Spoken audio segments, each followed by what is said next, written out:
Assalamualaikum warahmatullahi wabarakatuh. Nama saya Farah Khalisa Zafira, kelas 8 Sofiyah binti Huyai, SMP Quran Darul Fatah. Saya akan bercerita tentang kisah Nabi Ibrahim dan kisah Nabi Ismail. Nabi Ibrahim memiliki 2 istri. Istri pertama bernama Siti Sarah dan istri kedua bernama Siti Hajar. Sarah melahirkan anak laki-laki yang bernama Ishak dan Hajar melahirkan anak laki-laki yang bernama Ismail. Sarah merasa kurang senang hidup bersama Hajar. Ia beberapa kali meminta kepada suaminya agar memindahkan mereka ke tempat lain, tetapi Nabi Ibrahim tidak langsung memindahkan mereka ke tempat lain. Ketika Allah memerintahkan untuk memindahkan mereka, Nabi Ibrahim pun langsung memindahkan mereka ke tempat lain. Nabi Ismail yang masih menyusui itu pun terpaksa harus mengikuti kedua orang tuanya menempuh perjalanan yang jauh dan melelahkan. Hajar dan Ismail ditempatkan di tempat yang panas, sunyi, sepi, dan tandus, dan tidak ada seorang pun di sana kecuali mereka berdua.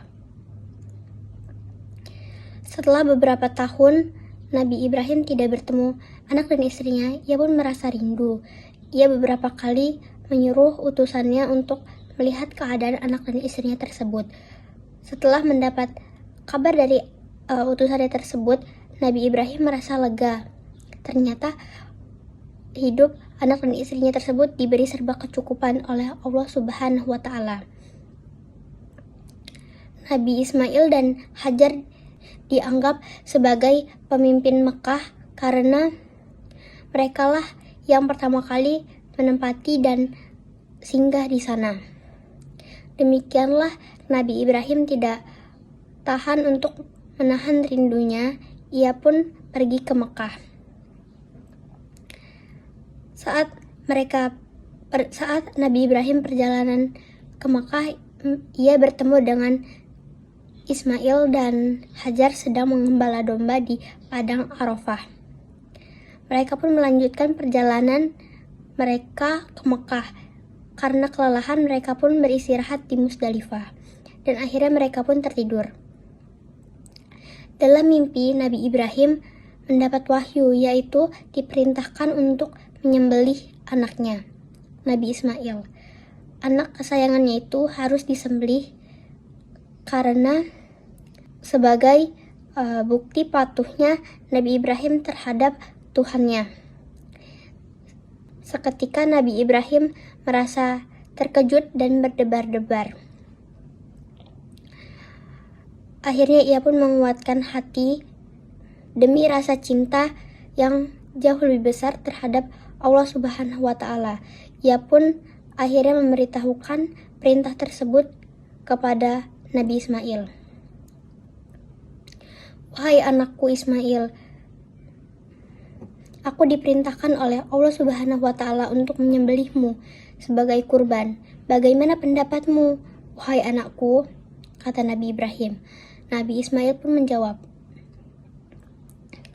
wahai ayah, sekiranya itu perintah dari Allah Subhanahu wa Ta'ala, maka cepat laksanakanlah perintah tersebut. Aku akan tetap sabar dan ikhlas menerima cobaan ini, kata Nabi Ismail.